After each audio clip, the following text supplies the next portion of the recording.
Have you ever heard of the Eve poem? If you haven't, let me give you a sneak peek. If you can eat and not get fat, you're thin.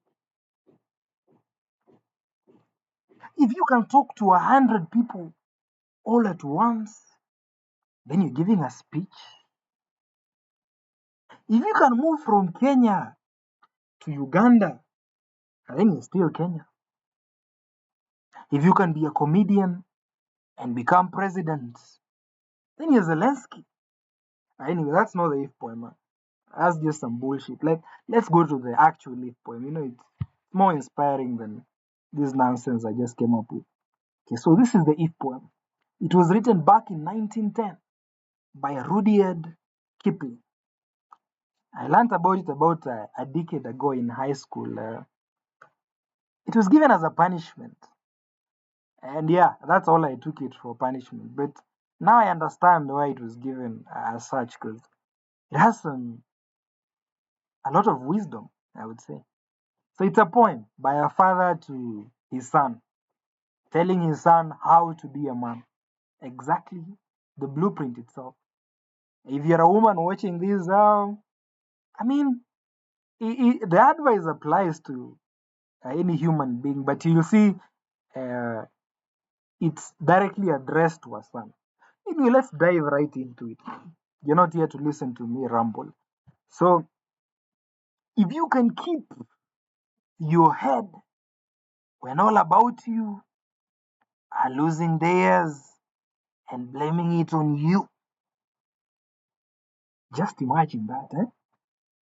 Everyone is losing their head and blaming it on you, but you have kept yours and you're not involved in them losing their head. It's their own problem. Although if you take it literally, you might wonder how are they going to complain about losing their heads uh, if they don't have their heads?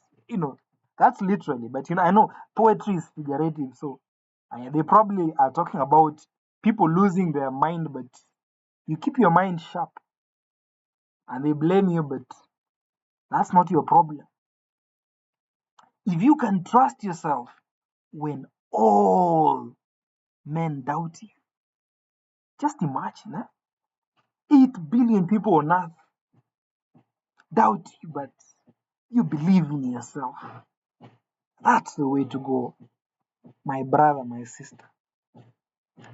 Let's continue. But make allowance for their doubting too. So yeah, don't be arrogant and crude and everything, man.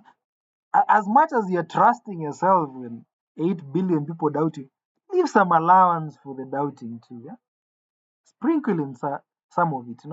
It doesn't hurt. It doesn't hurt. If you can wait and not be tired by waiting, man, be patient. Wait months, years, decades, centuries, millenniums if you can live that long. Yeah. Be no don't be tired by waiting. Keep waiting. Or being lied about. Don't deal in lies. Just imagine, man. Everyone is lying about you. Like they are lying on your name, like no one else, man. But you don't deal in a single lie. You never say a single lie about anyone.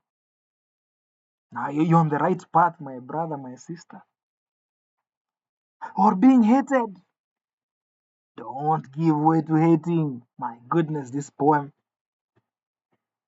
Imagine everyone hates you, is talking nonsense about you physically and online and in their dreams. But you don't hate a single person.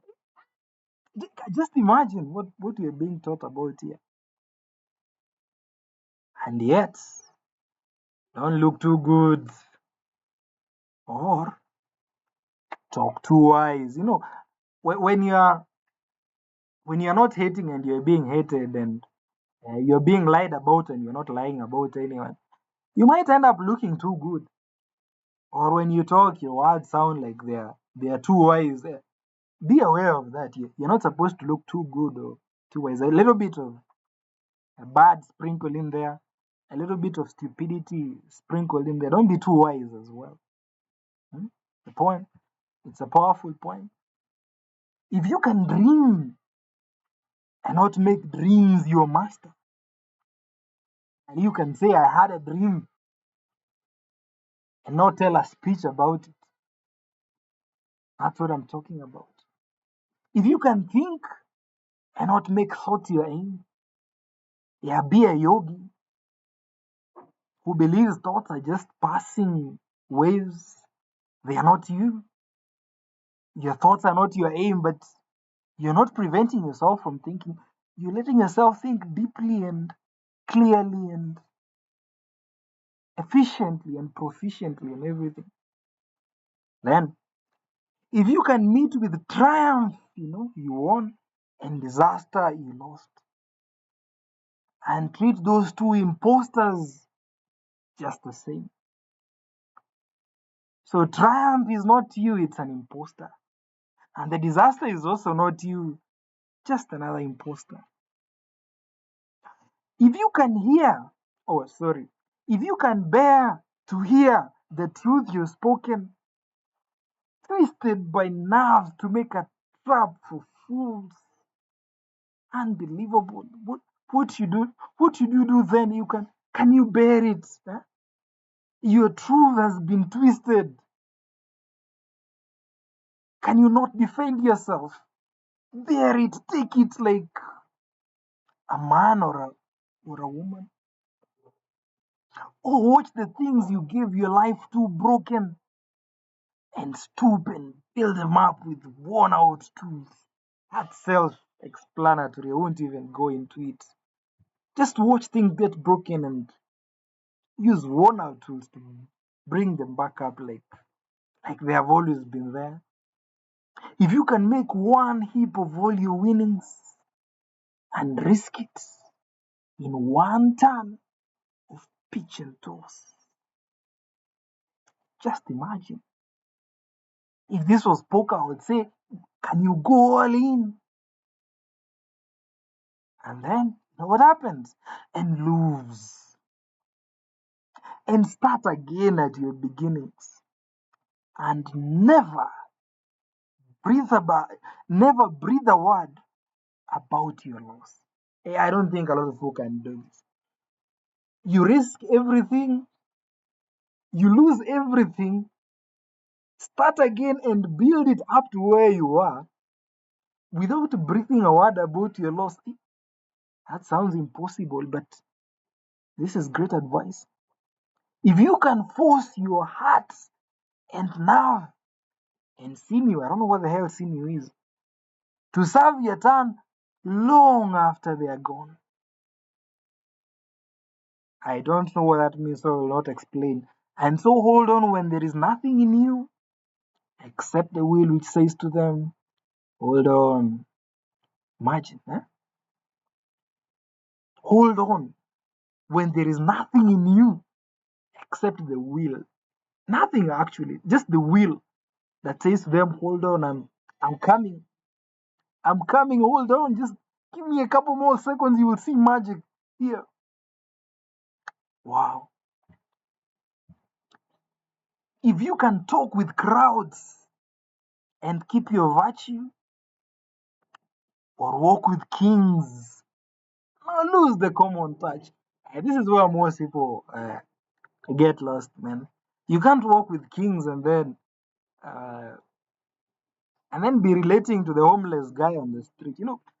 People change, but you shouldn't lose your connection to the homeless man on the street just because you had dinner with King Charles. You get it? Okay.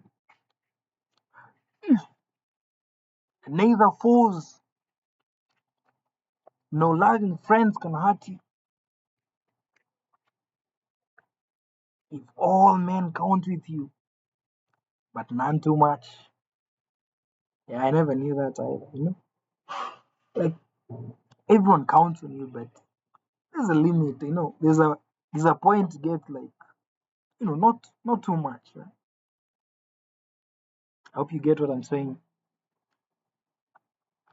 If you can feel the unforgiving minutes with 60 seconds worth of distance run, this sounds like the guy who says every minute in Africa, every 60 seconds in Africa, a minute passes by.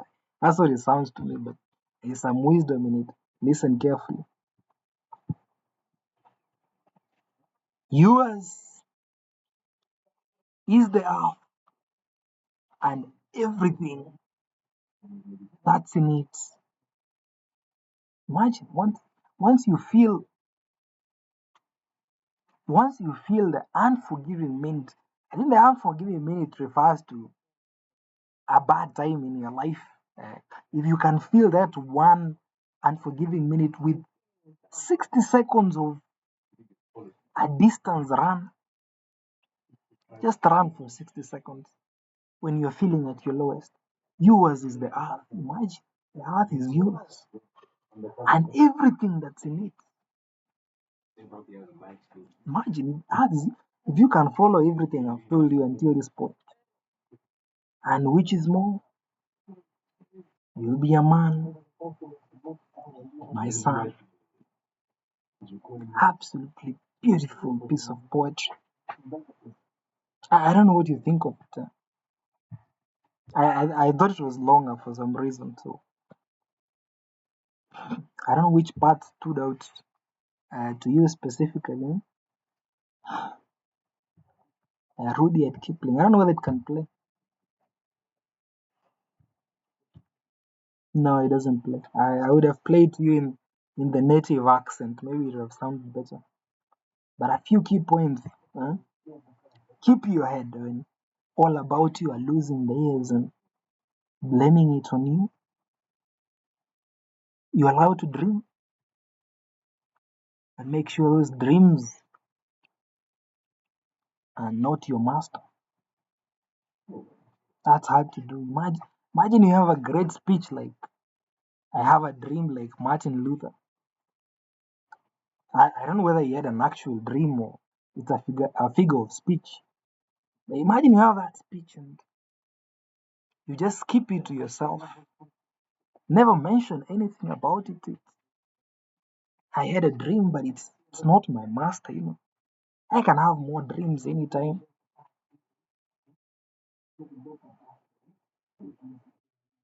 If you can meet with triumph and disaster, hmm, imagine you won the lottery, $600 million. Then you lost your entire family to a car accident. You take those two, winning the lottery, losing your family in a car accident, and you treat them as the same. Are you capable of doing that? I just asked. I just asked. Personally, I would find it hard. You know, I'm not reading this poem from a point of someone who has conquered whatever is being said here. I'm in the process. I don't even know whether I'm in the process, but I'm impressed by this guy. So as I was going through, I got to learn about some poems. Maybe I look at this in the future. Some of the most famous poems of all times. So some by Shakespeare, Robert Frost, Edgar Allan Poe, uh, Percy B. Shelley, Maya Angelou, and Emily Dickinson. Yeah, so the each poem ranks. It's in the top. How many are these? One, two, three, four, five, six. Yeah, in the top 7 most famous poems of all time. Anyway, have a good day.